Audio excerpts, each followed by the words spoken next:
नमस्कार 2025 रे मकर संक्रांति केबे पड़ुछि मकर राशि पई किपरि हेबो मकर संक्रांति रो शुभ मुहूर्त केतेबेठु केतेबेल पर्यंत रहइबो ता सहित 2025 मकर संक्रांति पूजा विधि यहा व्यतीत एही दिन कोन करिबा कोन न करिबा ता सहित केन गुटे काम कले जीवन रो दारिद्र्य दूर हेबो आसंतु जानिबा ए वीडियो माध्यम रे। तेबे नमस्कार जय जगन्नाथ मु अंजना पुणी थे स्वागत जनाऊँ मोर ये चैनल को।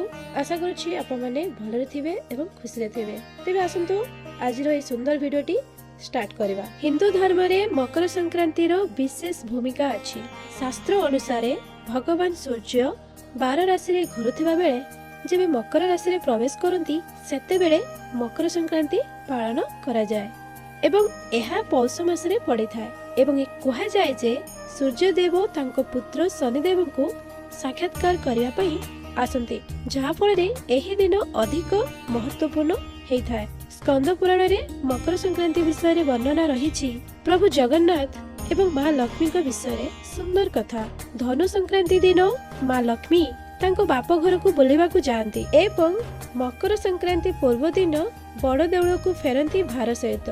मां लक्ष्मी भार रे मकर बनेबा पई चाउळ फळ अदा गोलमरीच कदली अंगूर डालिंब छेना नबात गुड़ क्षीर फल आदि नहीं आसीथिले श्रीमंदिर को। पौष मासरे सबु झियो बाप घर को आसी थांती सेथिपई एही पौष मासरे विवाह कार्य हुए नाही। मकर संक्रांति रो पूर्व दिन प्रभु जगन्नाथ चतुर्धा मूर्तिर वेश धारण करती एवं सेही दिन मां लक्ष्मी भार आनिथिबा जिनिस को नहीं मकर बने प्रभु को खुआई थांती। यह जगन्नाथंकर अति प्रिय होइथाय। केही केही जगह रे एही संक्रांति को पोंगल संक्रांति खिचड़ी बोली मध्य कहा जाए। एही संक्रांति रे स्नान एवं दानर विशेष भूमिका रही। मकर राशि रे सूर्य देवता प्रवेश कला मात्रे उत्तर दिग को गति करने को लगती। सूर्य देवता को मकर संक्रांति दिन अर्घ्य देवा समय रे पानी लाल रंगर फूल गहम वस्त्र सुपारी अक्षत आदि दिया जाए। एही दिन खिचड़ी विशेष भूमिका रही। एही दिन सूर्य उदय पूर्वरु शुद्ध पानी रे स्नान करा जाए। स्नान कर सारिबा परे गायत्री मंत्र पाठ करा जाए। सूर्य देवता को आराधना एवं निजर इष्ट देवता को आराधना करी मंत्र पाठ करा जाए। कहा जाए जे एही पवित्र दिन मंत्र पाठ जप तप दान धर्म कले ताहार प्रभाव चारिगुणित होइथाय। चलंतु एबे जानिबा मकर संक्रांति केबे पड़ुछि। एही दिन पूजार शुभ मुहूर्त केते बेलेठु केते पर्यंत रहउछि। पुण्य काल एवं महापुण्य कालर समय केते बेलेठु केते बेले पर्यंत रहिबो। एही वर्ष मकर संक्रांति रे दिन को नै अनेक द्वंद्व देखा देछि। ए वर्ष मकर संक्रांति 14 जनवरी 2025 रे मंगलवार दिन पड़ुछि। एही दिन सूर्य नारायण मकर राशि रे सकाळे 8:45 रे प्रवेश करिवे। मकर संक्रांति दिन पवित्र नदी रे स्नान करि सारिबा परे दान करा जाय एवं एथर गंगा स्नान एवं दानर शुभ मुहूर्त हेउछि मंगलवार पुण्यकाल सकाळ 9:03 ठारू संध्या 5:46 पर्यंत। महापुण्यकाल सकाळ 9:03 ठारू 10:48 पर्यंत रहुछि। महापुण्य काल रे कौनसी शुभ काम करिबा नुआ जिनिस किनिबा पूजा पाठ करिबा दान धर्म करिबा पई बहुत शुभ मुहूर्त अछि। मकर संक्रांति दिन स्नान करि सारिया परे तंबा पात्र रे जल नेई सेथिरे हळदी लाल फूल सिंदूर तिल पकेई सूर्य देवता को जल प्रदान करंतो आउ सेई जल रे तिल निहाती दियंतो। एमिति कले मनुष्यर समस्त बंद थिबा भाग्यर द्वार खुले। एही दिन गरम कपड़ा कमल घी चाउल खिचड़ी आदि दान करिवे। एहा द्वारा जदि किछि भूल रे पाप हेइ थाए तेबे सेथिरो मुक्ति मिली थाए। ता सहित जीवन रे सुखर समृद्धि आसी थाए। आपण एही पवित्र दिवस रे दीपदान निहाती करंतो। एही दीप को आपणक पाखरे थिबा मंदिर रे किंबा जे कोनोसी पवित्र गछ मूल रे लगेई पारिबे। एही दीप घरर लक्ष्मी दीप हेइ थाए। यह को घर अगणा रे जला जाय था। यह मकर संक्रांति ठारू पूरा वर्ष पर्यंत जला जाए। वर्ष शेष रे यार उद्यापन करा जाए।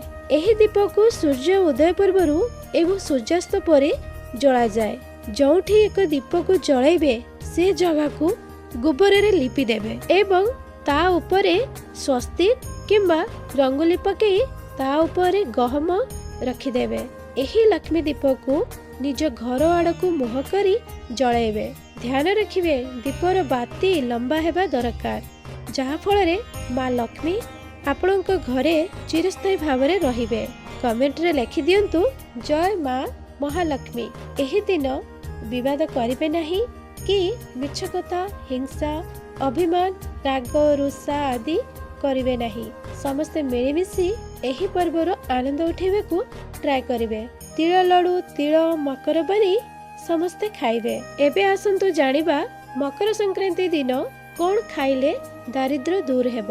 ମା ଲକ୍ଷ୍ମୀ କହିଛନ୍ତି ଯେ ଏହି 14 ଜାନୁଆରୀ ମକର ସଂକ୍ରାନ୍ତି ଦିନ ଯେଉଁ ଘରେ ଏହି 3 ଗୋଟି ଜିନିଷ ଖିଆଯାଏ ସେ ଘରେ ବର୍ଷ ସାରା ମା ଲକ୍ଷ୍ମୀଙ୍କ କୃପାରୁ ଧନର ବର୍ଷା ହୋଇଥାଏ। ଯଦି ମକର ସଂକ୍ରାନ୍ତିରେ ପେଡ଼ା, ଲଡୁ, ବର୍ଫି ଖାଇ ପାରୁନାହାନ୍ତି କିନ୍ତୁ ଏ ଗୋଟେ ଜିନିଷ ନିଶ୍ଚୟ ଖାଆନ୍ତୁ। ଏତେ ପଇସା ଆସିବ ସମ୍ଭାଳି ପାରିବେନି। ତା ସହିତ ମକର ସଂକ୍ରାନ୍ତିରେ ଏମିତି କିଛି ଘରେ ବନେଇ ଖାଇବେନି ଯାହାଦ୍ୱାରା ପୁରା ପରିବାର ବର୍ବାଦ ହେଇଯିବ। ତେବେ ଚାଲନ୍ତୁ ଏମିତି କଣ ଖାଇଲେ ମକର ସଂକ୍ରାନ୍ତି ଦିନ ଭଗବାନ ବିଷ୍ଣୁ ଏବଂ ମା ଲକ୍ଷ୍ମୀଙ୍କର କୃପା ରହିବ ସଦାବେଳେ ଆପଣଙ୍କ ଉପରେ। ତା ସହିତ ଭୁଲରେ ବି ଏହି 3 ଗୋଟି କାମ କରିବେନି ଯାହାଦ୍ୱାରା କାଙ୍ଗାଳି ହେଇଯିବେ। ପୁରା ଜୀବନରେ ଯାହା ଘରେ ଏମିତି କାର୍ଯ୍ୟ ହେବ ସେ ଘରୁ ମା ଲକ୍ଷ୍ମୀ ସବୁଦିନ ପାଇଁ ଚାଲିଯିବେ। ତା ସହିତ 14 ଜାନୁଆରୀ ମକର ସଂକ୍ରାନ୍ତି ଦିନ ଯଦି ଆପଣମାନେ ଗୋଟିଏ ଜିନିଷ ନେଇ ଆସିବେ ତାହେଲେ ଆପଣଙ୍କ ଘରେ କେବେ ବି ଧନର କମି ରହିବନି। ମକର ସଂକ୍ରାନ୍ତି ଦିନ ବାସ୍ତୁ ମାନ୍ୟତା ଅନୁଯାୟୀ ଯଦି ଆପଣମାନେ କୌଣସି ତମ୍ବାର ସୂର୍ଯ୍ୟକୁ ଘରକୁ ନେଇ ଆସିବେ ଏବଂ କାନ୍ଥରେ ଟାଙ୍ଗିବେ ତାହେଲେ ଆପଣଙ୍କ ଘରେ ସୁଖ ସମୃଦ୍ଧି ଆସିବ। ଏହି ଦିନ ଫସଲର ସମୃଦ୍ଧି ପାଇଁ ପୂଜା କରାଯାଏ, ସେଥିପାଇଁ ଏହି ଦିନ ଫସଲ କାର୍ଯ୍ୟ ବନ୍ଦ ରୁହେ। ଏହି ଦିନ ଖିଚୁଡ଼ି ବନେଇ ଖାଆନ୍ତି। ଗଙ୍ଗା ଜଳରେ କଳା ତିଳ ଏବଂ ଧଳା ତିଳ ପକାଇ ସ୍ନାନ କରି ସୂର୍ଯ୍ୟଙ୍କୁ ଜଳ ଦିଆଯାଇଥାଏ, ଫଳରେ ବହୁତ ପୁଣ୍ୟ ମିଳିଥାଏ। ଭିଡ଼ିଓକୁ ଶେଷ ଯାଏ ଦେଖନ୍ତୁ ଆଉ ସମସ୍ତ ନୀତି ବିଷୟରେ ଜାଣନ୍ତୁ। ମକର ସଂକ୍ରାନ୍ତି ଦିନ ଗୁଡ଼ ଦାନ କରିବେ। ଗୁଡ଼ ଦାନ କଲେ ଗୁରୁ ଏବଂ ସୂର୍ଯ୍ୟ ସହିତ ଜଡ଼ିତ ସମସ୍ତ ସମସ୍ୟାର ସମାପନ ଘଟେ। ଏହି ଦିନ କଳା ତିଳ ଦାନ କରିବେ।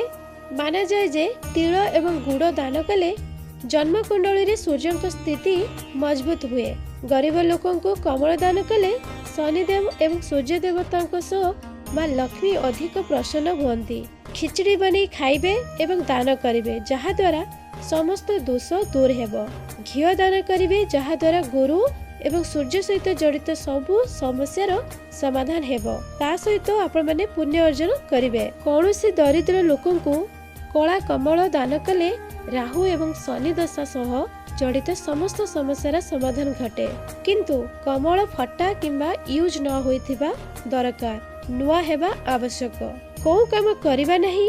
ମକର ସଂକ୍ରାନ୍ତି ଦିନ ସକାଳୁ ନିନ୍ଦରୁ ଉଠିଲା ମାତ୍ରେ ଚା ପିଇବେ ନାହିଁ କିମ୍ବା ବିନା ସ୍ନାନ ପୂର୍ବରୁ କିଛି ଖାଇବେ ନାହିଁ। ସେଦିନ ଗଙ୍ଗା ସ୍ନାନ କରିବେ କାରଣ ସଂକ୍ରାନ୍ତି ପ୍ରକୃତି ସହିତ ଜଡ଼ିତ। ମଦ ନିଶା କରିବେ ନାହିଁ କି ପିଇବେ ନାହିଁ। ତା ସହିତ ମସଲା ଦ୍ରବ୍ୟ ବା ତରକାରୀ ଖାଇବେ ନାହିଁ। ସନ୍ଧ୍ୟା ସମୟରେ ଅନ୍ନ ଭୋଜନ କରିବେ ନାହିଁ। ଯଦି ସୂର୍ଯ୍ୟଙ୍କ କୃପା ପାଇବାକୁ ଚାହୁଁଛନ୍ତି ସେଦିନ ଗାଈ କିମ୍ବା ମଇଁଷି ପାଖରୁ ଦୁଧ ଦୁହିବେ ନାହିଁ। ଏହି ଦିନ ମାଛ ଚିକେନ ଖାଇବେ ନାହିଁ। ସେଦିନ ବାସି ଖାଇବା ଖାଇବେ ନାହିଁ। ଲାଲ ମିଠା, ବାଦାମ, ଖିଚୁଡ଼ି, ଗୁଡ଼, କଳା କପଡ଼ା, ଚାଉଳ, ମୁଗ ଡାଲି ଦାନ କଲେ ମା ଲକ୍ଷ୍ମୀ, ସୂର୍ଯ୍ୟଦେବ, ଶନିଦେବ ଏବଂ ବିଷ୍ଣୁ ଆଦି ଦେବତା ବହୁତ ଖୁସି ହେବେ। ତା ସହ ସେମାନଙ୍କର କୃପା ଦୃଷ୍ଟି ଆପଣମାନଙ୍କ ଉପରେ ସର୍ବଦା ଲାଗି ରହିବ, ଯାହା ଫଳରେ ଆପଣମାନେ ଧନବାନ ହେବେ, ଦରିଦ୍ର ହଟିଯିବ। ଏହି ଦିନ ଗାଈକୁ ସବୁଜ ଘାସ, ଚିଡ଼ିଆକୁ ଚିନି, ପକ୍ଷୀକୁ ବାଜରା, ମାଛକୁ ଅଟା ଆଦି ଦେବେ। ଏହା ଦ୍ୱାରା ଧନ ଆଗମନ ହେବାର ରାସ୍ତା ଖୋଲିବାକୁ ଲାଗେ। ତୁଳସୀ, ତମ୍ବା, ଝାଡୁ ଏହି ଦିନ ଘରକୁ ନେଇ ଆସିବେ ଯାହାଦ୍ୱାରା ବାଣିଜ୍ୟ ବ୍ୟବସାୟରେ ଉନ୍ନତି ଘଟିବ। ଆମ ହିନ୍ଦୁ ଧର୍ମରେ ଝାଡୁକୁ ଆମେ ମା ଲକ୍ଷ୍ମୀ ବୋଲି ମାନିଥାଉ। ଏହି ଦିନ ଝାଡୁ ଆଣି ଘରକୁ ସବୁଆଡେ ଝାଡୁ କରି ତା ତଳେ ଗୋଟେ ପଇସା ରଖିଦେବେ। ତାपर दिन ସେହି पैसा को नहीं भल जगार रखिदेवे। देखिए आपणक जीवन में परिवर्तन देखादेव। एही दिन गछ काटिबे नहीं। एही दिन गवदांत काठी रे दांत घसा जाए नहीं। बजार में माउथ वाश आनी दांत घसिया पई चेष्टा करिवे। सब वर्ष संक्रांति रे संक्रांति देवी रंग बेरंगर वस्त्र रे आसी थांती, किंतु ए वर्ष हलदिया रंग रे आसीछंती। सेथिपई आमे हलदिया रंग पिंधिबा उचित नुहे। सेथिपई आमे कला वस्त्र परिधान करि परिबा, कारण कला रंगर वस्त्र सूर्य किरणर उष्णता को धरी रखिଥାଏ एवं आमको शीतरू रक्षा करे। ता सहित मथारे हलदिया फूल लगेबा उचित नुह। एही पर्व को मध्य पतंग महोत्सव बा गुड़ी महोत्सव भाव में पालन करा जाए। गुड़ी उड़ेबा पछरे मुख्य कारण हेउची किछि घंटा सूर्यक किरण रे कटाइबा। एही समय रे शीत दिन हेइथाय आ एही समय रे सकाळर सूर्य किरण शरीर पाई, हाड़ पाई, स्किन पाई अधिक लाभदायक होइथाय। एही दिनठू दिन बड़ होइथाय एवं राति छोट होइथाय। धार्मिक मतामत अनुसार मकर संक्रांति दिन ठारू देवता मानक दिन आरंभ होइथाय आ माना जाए जे एही दिन स्वर्गर द्वार खुली जाए। एही दिन पूजा पाठ कले, तीर्थ नदी रे स्नान कले मुक्ति मिलिथाय। मकर संक्रांति दिन सूर्य जेतेबेले उत्तर दिग को गति करती सेतेबेले जदि कहार डेथ हेइथाय तेबे सेमानकु निश्चय मुक्ति प्राप्ति होइथाय। एथर 14 जनवरी 2025 मंगलवार सूर्योदय सकाळ 6:24 एवं सूर्यास्त 5:37 रे हेबो। ब्रह्म मुहूर्त सकाळ 4:41 ठारू आरंभ होई 5:33 पर्यंत रहिबो। पुनर्वसु नक्षत्र सकाळ 10:17 पर्यंत रहिबो, परे पुष्य नक्षत्र हेबो। राहु काल द्विपहर 2:41 ठारू 4:04 पर्यंत रहिबो।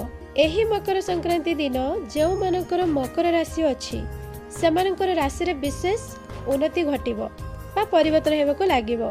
अधूरा थिबा कार्य, शारीरिक, मानसिक, व्यवसाय, शिक्षा, वाणिज्य, सोशल मीडिया, ऑनलाइन कार्य रे अनेक अनेक परिवर्तन देखा देबो एवं धन प्राप्ति हेबो। ता सहित प्रेम रे मध्य सफलता हासिल करिवे।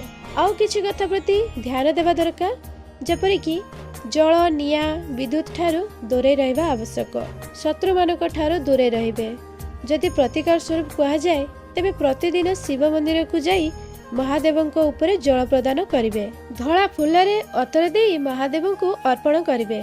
जदि मंदिर पाखरे नाही तेबे निज घरे पारदर्शी शिवलिंग काच गिना उपरे रखी पूजा करि परिबे। अहंकार रे रहिबे नाही। प्रतिदिन महामृत्युंजय मंत्र पाठ करंतु। प्रत्येक सोमवार, गुरुवार एवं शनिवार दिन असुस्थ गछ मूल रे जल गुड़दान करंतु। देवगुरु बृहस्पति मंत्र जप करंतु, जहा फल रे आपण मानकर सफलता प्राप्त हेबो। एही मकर संक्रांति आपण मानक पई शुभमय हेउ। आशा करूछि आज वीडियो रे आपण माने किछि नुआ शिखिबा को पाइथिबे। जदि वीडियोटी भल लागि थाए तेबे वीडियो को लाइक, कमेंट, शेयर करबा को भूलिबेनी। चैनल नुआ थिले सब्सक्राइब करिवे और पाखरे थिबा बेल आइकन को प्रेस कर देबे, जहा फल रे एमिते वीडियो रो नोटिफिकेशन मिल जिवो। तेबे आज पई एतिकी। हैप्पी मकर संक्रांति। रहिली। नमस्कार। जय जगन्नाथ। Thank you.